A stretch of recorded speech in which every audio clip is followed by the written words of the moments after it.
Hello दोस्तों, आज की कहानी है अब तो सास चोटी पकड़ कर मारेगी। बचपन से ही दादी माँ की इस टोका टोकी से अदिति के कोमल मन में पराया घर और सास का भय समा गया। जब भी घर में उसकी शादी की चर्चा होती तो वह घबरा जाती। माँ का चेहरा सामने आ जाता कि शादी के बाद उसका भी यही हाल होगा। शादी के नाम से ही चिढ़ हो गई उसे। रसोई से कांच का गिलास टूटने की आवाज सुनकर दादी माँ अदिति पर बुरी तरह बरस पड़ी। इतनी बड़ी हो गई है लेकिन सलीका नहीं आया। एक गिलास पानी लाने के लिए कहा तो गिलास ही तोड़ दिया। कल को पराये घर जाएगी तो सब यही कहेंगे कि कुछ सिखाया नहीं। हमारी नाक कटाएगी क्या? दादी माँ जानबूझकर तो तोड़ा नहीं, गलती से टूट गया है, अदिति ने सफाई देते हुए कहा। अच्छा, एक तो ग्लास तोड़ दिया, ऊपर से जुबान चला रही है। सब पता चल जाएगा जब सास चोटी पकड़ कर मारेगी। यह सुनकर अदिति रो पड़ी। हमेशा ही दादी माँ की यही चिकचिक रहती है, छोटी सी भी गलती हो जाए तो पराये घर जाएगी तो हमारी नाक कटाएगी, सास चोटी पकड़ कर मारेगी कहकर डराया करती। कभी जोर से हंस दिया तो कहती दूसरे घर जाना है, बत्तीसी मत दिखाया कर। सारा दिन बात बात पर टोकती रहती है। माँ भी दादी माँ के सामने चुप रहती है। उसने कभी माँ को जोर से बोलते या हंसते हुए नहीं देखा। माँ हर काम बड़ी सावधानी से करती है।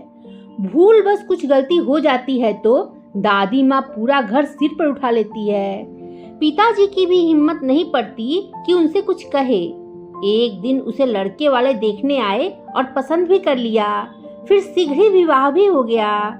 सास और पराये घर का भय अब उसे और सताने लगा। विदा होकर जब कार में बैठी तो घबराहट की वजह से उसका बुरा हाल था। द्वार की रस्म के समय भी वह बुरी तरह कांप रही थी। उसको कांपते हुए देखकर बुआ सास ने कहा, क्या बात है बहू, तुम इतना कांप क्यों रही हो? क्या तबीयत खराब है तुम्हारी? अरे बुआ, आप समझती नहीं हो, हमारी भाभी जी को 104 डिग्री प्यार का बुखार चढ़ गया है, इसी वजह से कपकपा रही है। पीछे खड़े देवर रवि ने जब यह बात कही तो सब हंस पड़े, लेकिन अदिति को हंसी नहीं आई। सभी रस्में पूरी हो जाने के बाद उसे उसके कमरे में भेज दिया गया। थोड़ी देर बाद उसके पति प्रवीण भी कमरे में आ गए, लेकिन वह उनसे भी कुछ नहीं बोली। उसे गुमसुम देखकर प्रवीण ने कहा, तुम इतनी चुप क्यों हो, कुछ बोलती क्यों नहीं? लेकिन वह तो बुरी तरह डर रही थी कि कहीं उसकी आवाज या हंसी कमरे से बाहर चली गई तो क्या होगा, सब लोग क्या कहेंगे। वह पूरी रात ठीक से सो भी नहीं पाई। उसे सुबह की चिंता थी कि कहीं देर से आंख खुली तो उसकी दादी माँ की तरह सास भी उसको डांटने न लग जाए। यही सब सोचते सोचते पता नहीं कब उसकी आंख लग गई। सुबह जब वह हड़बड़ाकर उठी तो सामने घड़ी पर नजर डाली तो सुबह के 8 बज रहे थे। प्रवीण उठ चुके थे। मारे डर के उसके आंसू निकल पड़े। तभी दरवाजे पर दस्तक देते हुए उसकी ननद रितु की आवाज आई, भाभी जी, अगर नींद पूरी हो गई हो तो कृपया उठने का कष्ट करें, सब लोग आपके हाथ की चाय पीना चाहते हैं। कमरे से अदिति के रोने की आवाज सुनकर रितु घबरा गई और अंदर जाकर अदिति के आंसू पोंछते हुए बोली, सॉरी भाभी, मुझे नहीं मालूम था कि तुम इतनी इमोशनल हो, मुझे तो मजाक करने की आदत है। फिर बाईं आंख मारते हुए बोली, मैं भी पूरी पागल हूँ, तुम पूरी रात जागी हो और मैंने तुम्हें डिस्टर्ब कर दिया। तो बड़ी मुश्किल से अपने आंसुओं को पोंछते हुए अदिति बोली, दीदी, मैं आपकी बात की वजह से नहीं रो रही हूँ, मुझे डर लग रहा है, उठने में इतनी देर हो गई है, कहीं माँ जी नाराज तो नहीं होगी। फिर हंसते हुए रितु बोली, भाभी, तुमने तो मुझे डरा ही दिया था। वैसे तो यहाँ सभी लोग जल्दी उठते हैं, लेकिन कभी कभार देर हो जाए तो कोई बात नहीं, लेकिन रविवार और छुट्टी वाले दिन तो सुबह खूब आराम से उठते हैं। अदिति नहा धोकर रसोई में चली गई और सबके लिए चाय बनाने लगी। वह बहुत ही सावधानी से काम कर रही थी ताकि कहीं कुछ गलती न हो जाए। चाय की ट्रे लेकर जैसे ही वह रसोई से बाहर निकली, रवि ने उसे डराने के लिए कहा, भाभी आपके सिर पर छिपकली है। यह सुनते ही उसके हाथ से चाय की ट्रे गिर पड़ी और वह बुरी तरह से घबरा गई कि अब तो सास चोटी पकड़कर मारेगी। वह सिसकते हुए बोली, माँ जी, रवि भैया ने।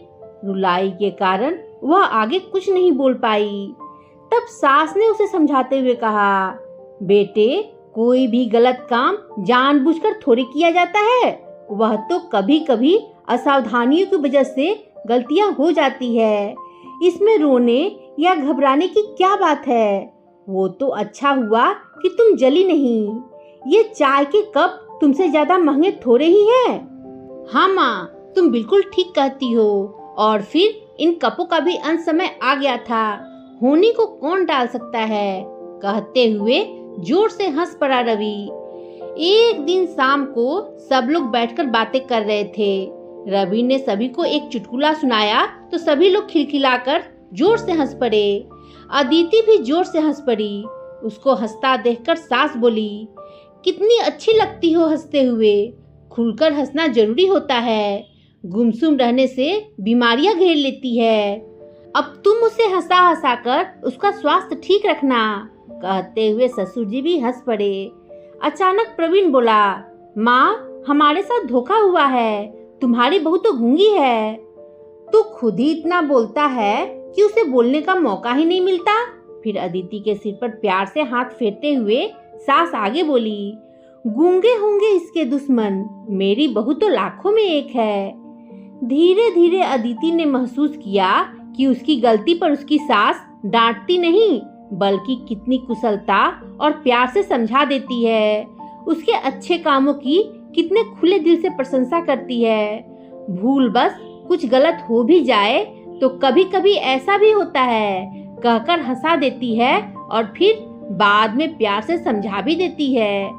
धीरे धीरे अदिति के दिल से पराया घर और सास का नाम का भय पूरी तरह खत्म हो गया। थोड़े दिनों बाद अदिति अपने पिताजी के साथ मायके आ गई। दादी माँ ने पिताजी से बहुत उत्सुकता से पूछा, क्या ससुराल वाले इसकी कुछ शिकायत कर रहे थे? पिताजी ने हंसते हुए बताया, नहीं तो वह सब तो इसकी बहुत प्रशंसा कर रहे थे। सास तो कह रही थी कि इतनी अच्छी बहू तो नसीबों वालों को ही मिलती है। वह तो इसे आने नहीं दे रही थी। कह रही थी कि इसके जाने से घर सूना हो जाएगा। सारे दिन हंसती खिलखिलाती रहती है। यह सुनकर दादी माँ आश्चर्य से अदिति को देखने लगी। अदिति दादी माँ के गले से लिपटकर रोने का नाटक करते हुए बोली, और हाँ, मेरी सास रोज चोटी पकड़कर मुझे मारती भी थी। यह सुनकर दादी माँ सहित माँ और पिताजी भी जोर से हंस पड़े।